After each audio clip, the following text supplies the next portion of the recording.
देशभर केंद्रीय आरोग्य मंत्री आज सगळ्या राज्यांच्या मंत्र्यांसोबत बैठक घेत आहेत.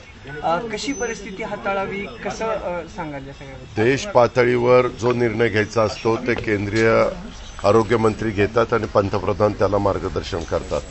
वास्तविक आपल्याला सगळ्यांना माहिती आहे की 2-2.5 वर्षापूर्वी मार्चमध्ये ज्यावेळेस करोना आला, सुरुवात आपल्या इथं पेशंट पुण्यातलाच एक पेशंट झाला, टॅक्सीचा ड्रायव्हर, आणि तिथनं तो वाढला.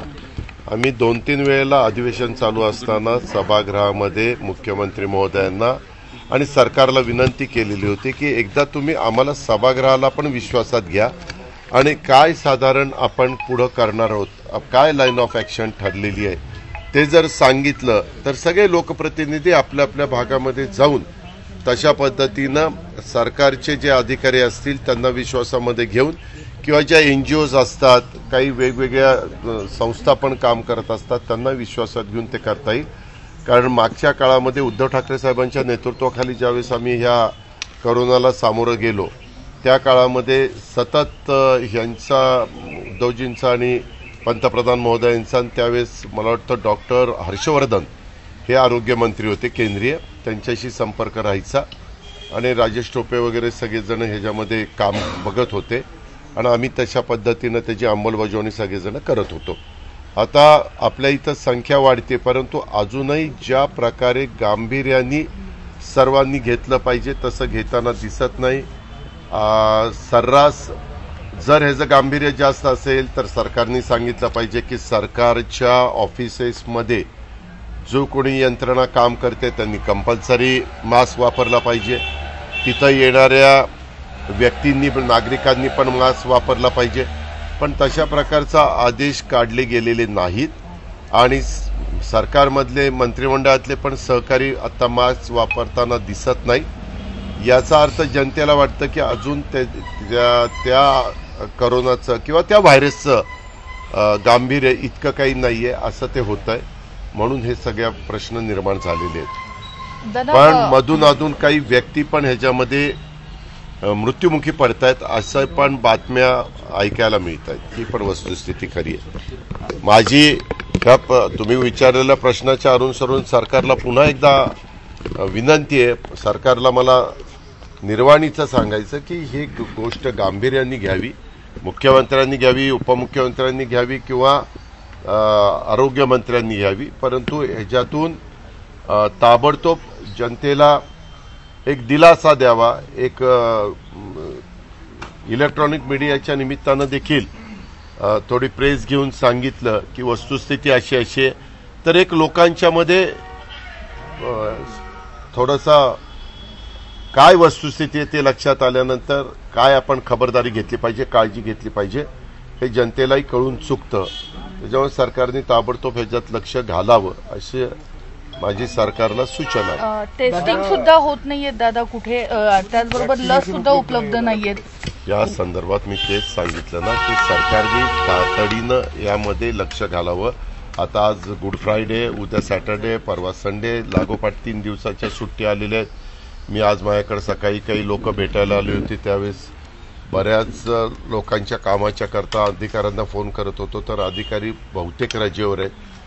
त्याकरता म्हणजे आता हे सगळं जर करायचं असेल तर ह्यांनी तयारी करावी आणि तातडीनं. पण आता तुम्ही जसं मला 1 वाजता प्रेसच्या निमित्ताने इथं अवेलेबल झाला तसं राज्याचे प्रमुख जर प्रेस घेणार म्हटले तर साहजिकच सगळे निघाले, तामझाम घेऊन अयोध्येच्या दौऱ्यावर निघाले. ठीक आहे, त्यांना जर जायचं असेल तर अयोध्येला त्यांनी जावं. जे कोणी उपलब्ध असतील त्यांनी घ्यावं, ते नसतील तर आपल्या उपमुख्यमंत्र्यांनी घ्यावं, उपमुख्यमंत्री नसतील तर सार्वजनिक आरोग्य मंत्र्यांनी घ्यावं. पण आरोग्यमंत्रीच काय ना काय असे स्टेटमेंट करून नेहमी वादच सापडतो. कार्यालय जे होतं त्याच्यावर काय मी नाही ऐकलं. वर्षा बंगल्यावर जो छापाण्याचा खर्च येत होता, मोठ्या प्रमाणात विरोधकांकडून टीका करण्यात आली होती, त्याला आता अर्थमंत्र्यांनी कात्री लावली आहे. आज कॉन्ट्रॅक्ट नवीन कंत्राट देऊन ज्यावेळेस अशा प्रकारच्या बातम्या येतात म्हणजे आम्ही माहितीच्या अधिकारातनं ती माहिती काढली होती. आम्ही सांगितलं परंतु मी बोलताना असं म्हणलं काय सोन्याचा चहा पितात काय, त्यांनी सांगितलं नाही सोन्यासारख्या माणसांना आम्ही चहा पाजतो. ठीक आहे, हे आम्ही एकमेकाच्या संदर्भातल्या थोड्याशा कुरकुड्या चालतात, पण आमची एवढीच भावना आहे की जनतेचा पैसा आहे, व्यवस्थितपणे तो खर्च झाला पाहिजे. जिथं गरज आहे तिथं खर्च करा, आमचं दुमत नाही, पण त्याची उधळपट्टी करू नका, वायफळ खर्च करू नका, एवढीच आमची अपेक्षा आहे. दादा, AICTEचं जे कार्यालय होतं मुंबईतलं विभागीय, ते आता दिल्लीला गेले आणि अभियांत्रिकी संस्था कुठलेही काम घेऊन आता थेट दिल्लीला जावं लागणार आहे. खरं तर विरोधकाकडनं आरोप केला जातो की जाणून बुजून हे सगळं महाराष्ट्र नाही. ह्या बाबतीमध्ये सभागृहात विरोधी पक्षाच्या वतीनं हा प्रश्न उपस्थित झालेला होता, परंतु मला वाटतं उपमुख्यमंत्र्यांनी का कोणी त्याला उत्तर दिलेलं होतं, सरकारतर्फे उत्तर आलेलं होतं आणि त्यांनी सांगितलं की त्या ऑफिसची गरज फार काही पडत नाही असं काहीतरी उत्तर त्यांनी देऊन ती वेळ मारून नेलेली होती. पण हे एकच ऑफिस नाही, अशी अनेक ऑफिसेस गेल्या 9 वर्षामध्ये महाराष्ट्रातनं गेलेली वेळोवेळी लक्षामध्ये आणून देण्याचं काम राज्यकर्त्यांच्या करण्यात आलेलं आहे. पण राज्यकर्त्यांनी काही गोष्टी ठरवल्याच आहेत, तर विरोधकांनी किती आवाज उठवला, मीडियानी किती त्या बातम्या लावून धरल्या, तर त्याला काही ते फार महत्त्व देतात असं तरी मला त्या ठिकाणी दिसत नाही. काँग्रेसमध्ये प्रवेश करणार अशा देखील एक कोण? आशिष देशमुख नागपूरचे. नाही, मला त्याबद्दल माहिती नाही. नाही, माझे नाही जाणार अशी चर्चा आहे. माझं नाही बोललो. अमोल कोल्हे भाजपत जाणार तुमच्या असं तुम्ही अनेकदा तशा प्रकारची चर्चा ऐका ना, तशा प्रकारची चर्चा तुम्ही चंद्रकांत दादा राजकारणात आल्यापासून कोण कोण कुठं कुठं जाणार ह्याची जर लिस्ट काढली तर तुम्हालाच त्याची एकूण किती संख्या झाली हे समजणार नाही. कोण वक्तव्य करतंय त्या वक्तव्यावरून त्याला किती महत्व द्यायचं का नाही द्यायचं हे ठरवा. दादा, हिंदुत्वाचा मुद्दा चंद्रकांत पाटलांनी पुढे केला. चंद्रकांत दादा असंही म्हणालेले आहेत की ज्या पद्धतीची वक्तव्य होत आहेत ती आता कुठेतरी थांबली पाहिजेत आणि त्यासाठी सगळ्या राज्यकर्त्यांनी आणि विरोधकांनी एकत्र येऊन 100% थांबली पाहिजे. दादांनी स्वतःपासून सुरुवात करावी. दादा, चंद्रकांत दादा पाटलांनी स्वतःपासून सुरुवात करावी. आम्ही पण त्या गोष्टीला प्रतिसाद द्यायला तयार आहे. माझ्यासारख्या पण कार्यकर्त्याला हे अजिबात योग्य वाटत नाही, कारण ज्यावेळेस एखाद्या महत्वाच्या व्यक्तीने महत्वाच्या पक्षाच्या काही स्टेटमेंट केलं की एखाद्याने आरे म्हटलं की दुसऱ्यांनी कारे म्हणायचं आणि तशा प्रकारच्या सतत दिवसभर बातम्या ह्या वेगवेगळ्या चॅनलला आणि वेगवेगळ्या पेपरला येतात आणि सर्वसामान्य माणूस म्हणतात की आम्ही काय बघतोय, काय ऐकतोय, काय आम्हाला पाहायला लागतंय. म्हणजे काही जण तर कॉमन मॅन मला म्हणाले आम्हाला येणाऱ्या निवडणुकीमध्ये मतदानाला जावं की न जावं ह्याचाही आम्ही विचार करतोय. ह्या अशा प्रकारच्या बातम्या आणि अशा प्रकारचे मी नेहमी तुमच्याशी बोलत असताना सांगतो, महत्वाचे प्रश्न कुठले आहेत? महागाई आणि रोजगारी. महत्वाचे प्रश्न कुठे आहेत? कायदा सुव्यवस्थेचे महत्वाचे प्रश्न आहेत. हे जे काही महत्वाचे प्रश्न आवासून उभे आहेत त्याला काही महत्व द्यायचं नाही आणि ज्याला अजिबात महत्व नाही, काहीतरी तेवढ्यापुरतं टाइमपास म्हणून एखाद्याला बरं वाटतं आणि त्या ज्याला राजकारणात इंटरेस्ट आहे त्यालाच बरं वाटतं. म्हणजे एखाद्या पक्षाच्या कार्यकर्त्यांना बघा आमचा नेता कसा, जसंच तसं उत्तर दिलं तेवढं. बाकीच्या जनतेला काय पडलंय? ज्याला दिवसभर काम केल्यानंतर त्याची संध्याकाळी चूल पेटते त्याला काही घेणं देणं नाही अशा गोष्टीवर. आणि म्हणून सुसंस्कृत महाराष्ट्र म्हणून आपण आपल्या महाराष्ट्राकडे बघतो, त्यावेळेस सर्वच राजकीय पक्षांनी बोलत असताना त्या वाक्यामधनं कुठं कुणाच्या भावना दुखावल्या जाणार नाही आणि त्याच्यातनं राजकीय लोकांच्या बद्दल सर्वसामान्य जनतेचं मत हे खराब होणार नाही ह्याची तर काळजी सर्वांनी घेतलीच पाहिजे. दादा, हिंदुत्वाच्या मुद्द्यावरून एकत्र यावं हिंदुत्वाच्या मुद्द्यावरती असंही दादा म्हणतायत. कोणी? चंद्रकांत हिंदुत्वाचा मुद्दा त्यांनी पुढे केला. हिंदुत्व जे आहे त्याच्यासाठी आता ठाकरे आणि शिंदेंनी एकत्र आलं पाहिजे. हो का? त्यांनी काय आव्हान करावं हा त्यांचा प्रश्न आहे. उद्धव ठाकरे साहेबांनी काय भूमिका घेतली उद्धव ठाकरे साहेबांनी सांगितलेले. उद्धव ठाकरे साहेबांनी महाविकास आघाडीचं सरकार केलेलं होतं तरी हिंदुत्व सोडलेलं नव्हतं. कॉमन मिनिमम प्रोग्राम त्या ठिकाणी केलेला होता आणि कॉमन मिनिमम प्रोग्राममध्ये जे राज्याच्या हिताचे प्रश्न आहेत, इश्यू आहेत ते त्याच्यामध्ये अंतर्भाव केलेला होता. परंतु हे सगळं करत असताना सेक्युलर ह्याचाही विचार त्या ठिकाणी केलेला होता. आणि आज देखील कुणी कुणाच्याबद्दल, धर्माबद्दल, जातीबद्दल, पंथाबद्दल एकमेकाच्या काही वेगळं स्टेटमेंट किंवा हेतू आरोप करण्याचं काही कारण नाही, किंवा वेगळं स्टेटमेंट पण करण्याचं अजिबात कारण नाही. प्रत्येकाला आपल्या धर्माबद्दल, जातीबद्दल, पंथाबद्दल अभिमान असला पाहिजे, आदर वाटला पाहिजे. पण त्याच्यातनं असं काही वक्तव्य करून दुसऱ्या समाजाला, पंथाला किंवा जातीला कुठंतरी वेदना होतील, कुठंतरी कुणाची तरी मनं दुखवली जातील, ह्याची पण काळजी सर्वांनी घेतली पाहिजे. दादा, गेल्या काही दिवसांपासून ते फडतूस काढतूस सारखं चालू होतं. आता चंद्रकांत पाटील म्हणतायत फडतूस वरून माफी मागा उद्धव ठाकरेंनी, आम्ही माफ करू. मन मोठं आहे फडणवीसांचं, माफ करतील उद्धव ठाकरेंना. मी तुम्हाला सांगतो ना, मला कोणाचं नाव घ्यायचं नाही, परंतु अशा प्रकारची वक्तव्य खरं तर कुणीच करू नये. जी वक्तव्य साधारण आपल्याला संविधानाने जो अधिकार दिलेला आहे, आपल्याला कायद्याने, घटनेने जो अधिकार दिलेला आहे, तशा प्रकारची वक्तव्य आणि जे राज्यकर्त्यांना शोभतील, जी यशवंतराव चव्हाण साहेबांनी, वसंतदादांनी, वसंतराव नाईकांनी, इवन पवार साहेबांनी त्यांच्या कारकिर्दीमध्ये वापरलेली आहेत, अशा प्रकारची वक्तव्य करायला कुणाचंच काही विरोध असण्याचं कारण नाही. दादा, भीमा पाटा साखर कारखान्याचा संजय राऊतांनी आज सीबीआयना पत्र लिहिले. भीमा पाटा साखर कारखान्यात तो त्यांचा काय, त्यांनी कुणाला पत्र लिहावं तो त्यांचा अधिकार आहे. मला त्याच्याबद्दल काही बोलायचं नाही. पण असं काही घोटाळा झाला असेल असं काही तुमच्या चौकशी करावी ना. उद्याच्याला जर एखादा जबाबदार प्रवक्ते आणि जबाबदार खासदार राज्यसभेचे हे वक्तव्य करत असतील, संपादक करत असतील, तर त्याच्याबद्दलची शहानिशा केली पाहिजे, चौकशी केली पाहिजे आणि काय वस्तुस्थिती आहे ते जनतेच्या समोर आणलं पाहिजे. रस्ता आहे त्यासाठी वेताळ टेकडी फोडण्याचं एक काम हे घेतलेलं आहे आणि त्याला सगळे विरोध करतात. पण भाजपच्याच वतीनं खूप रेटून हा प्रकल्प, रस्ता जो आहे तो तयार केला जातो. का पूर्वीचाच 1947चा काळ 35 कोटी होतो, आता आपण जवळपास थोडे कमी 135 कोटी झालेलो आहे. जवळपास 100 कोटींनी देशातली लोकसंख्या वाढलेली. असं असताना काही वेगवेगळे निर्णय घ्यावे लागतात. कित्येकदा मोनोरेल आणावी लागते, मेट्रो आणावी लागते, रस्ते करावे लागतात, 6 पदरी करावे लागतात, फ्लायओव्हर करावे लागतात, टनेल करावे लागतात, बोगदे करावे लागतात, या सगळ्या गोष्टी कराव्या लागतात. परंतु ते करत असताना पुढच्या पिढीचं पण हित लक्षामध्ये घेऊन कुठंही त्याच्यामध्ये प्रदूषण होणार नाही, त्याच्यामध्ये वसुंधरा टिकवण्याच्या करता, तिला सांभाळण्याच्या करता जी खबरदारी घेण्याची गरज असेल ती तर गरज ज्याला आपण एन्व्हायरमेंट म्हणतो, त्या सगळ्या गोष्टीचा विचार तर हा केलाच गेला पाहिजे. ह्याबद्दल दुमत असायचं काही कारण नाही.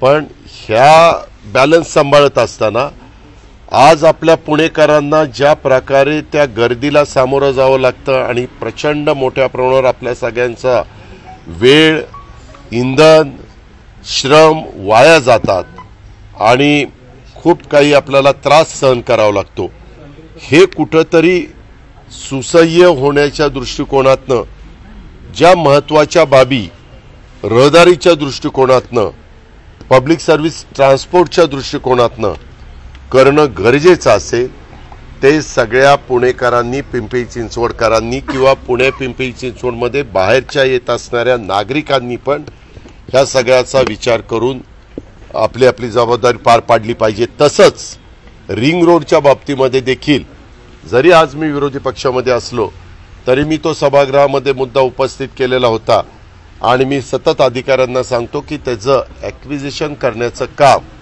जमीन ताब्यामध्ये घेण्याचं काम लवकर करा, जेणेकरून त्या रोडची, रिंग रोडची, दोन्ही शहराला मदत करणारा तो रिंग रोड आहे आणि त्याच्यातनं शहरामध्ये विनाकारण येणारं बाहेरचं ट्रॅफिक, जे बाहेरच्या बाहेर सोलापूरला जाईल, बाहेरच्या बाहेर पुण्याला, आपल्या बेंगलोरला जाईल, कोल्हापूर, सातारा, सांगलीला जाईल किंवा इकडच्या भागामध्ये मनमाड, शिर्डी किंवा नगर ह्या बाजूला जाईल, नाशिकला जाईल. त्यांनी बाहेरच्या बाहेर गेलं तर खूप मोठ्या प्रमाणावर आपल्याला रिलीफ मिळेल.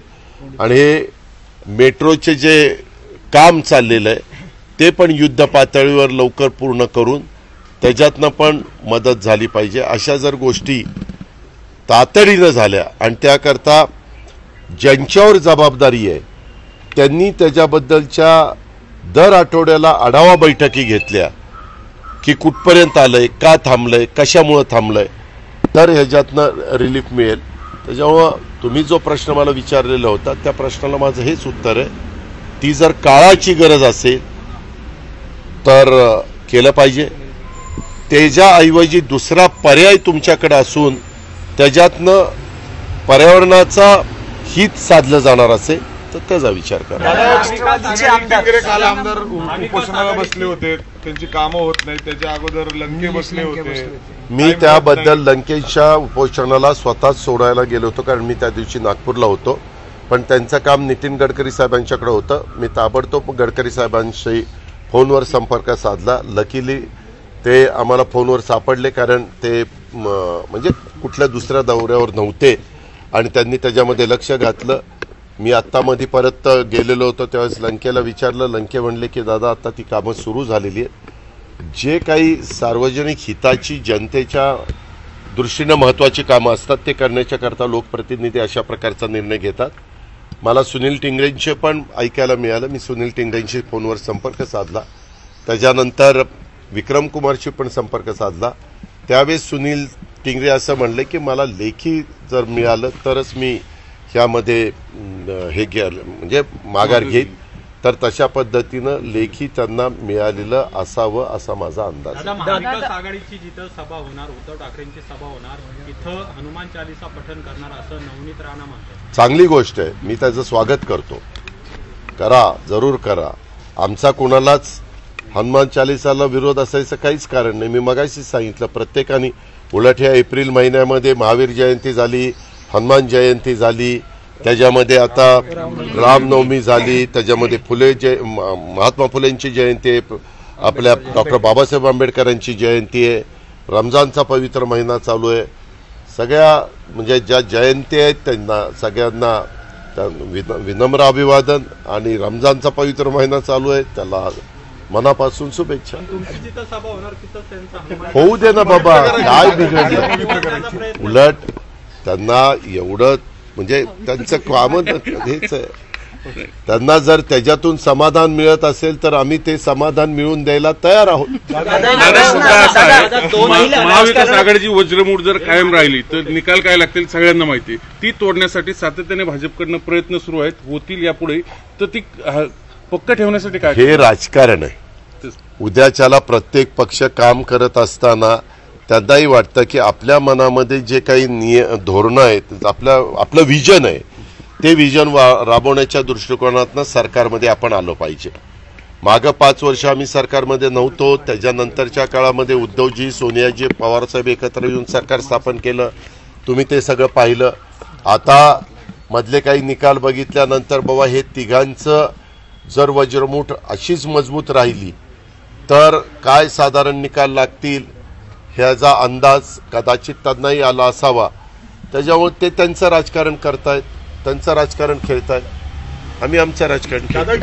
यांच्या निधनानंतर आता भाजपकडून उमेदवार कोण असणार याची चाचणी सुरू करण्यात आली आहे. महाविकास आघाडी काय सुरुवात केली का? महाविकास आघाडी आम्ही जरा थांबलेलो होतो. आपल्यात एक पद्धत असते, एखादी घरातली तुमच्या माझ्या कुणाच्याही घरातली व्यक्ती गेली तर आपण 13 दिवस 13वा झाल्यानंतर 10वा पण करतात, पण 13 दिवस सहसा पूर्वीपासून पद्धत चालू आलेली आहे. तर 13-14 दिवस आपण थांबतो, त्याच्यानंतर चर्चा सुरू करतो. मधी तर इतका काहींना उतावळीपणा दाखवला की त्यांची अस्थि तिथं असताना पण ह्याची चर्चा झालेली माझ्या कानावर आली. मला ते अजिबात आवडलं नाही. उद्याचं 14 दिवस झाल्यानंतर म्हणजे अजून 4 दिवसांनी त्याबद्दल जरूर चर्चा होईल. परंतु खऱ्या अर्थाने चर्चेला वेग केव्हा येईल ज्यावेळेस निवडणूक जाहीर होईल आता तेव्हा. पुण्यामध्ये दादा, तुम्ही कोरोना सतत- वेग वाढतोय पण पालक कुठे दिसत नाही. दादा तुम्ही म्हणजे सगळेजण अयोध्येला जाऊन बघतात, पाहणी करतात वगैरे, तुम्हाला असं कधी वाटत नाही का की ते काम कसं चाललंय, मला अयोध्येला जाऊन पाहावं? फार त्या काश्मीर पासून कन्याकुमारी पर्यंत आणि तिकडून गुजरात पासून पश्चिम बंगाल पर्यंत जेवढे काही धार्मिक स्थळ आहेत ते सगळीकडे जाऊन तिथं दर्शन घ्यावं, तिथं नतमस्तक व्हावं, तिथं पाहणी करावी वाटतं. पण सकाळपासून एवढी लोकांची गर्दी असती आणि त्याच्यात आता नवी पद्धत, तुम्ही एक माझा काही अर्धा तास घ्यायला लागलाय, त्याच्यामुळे वेळच मिळत नाही.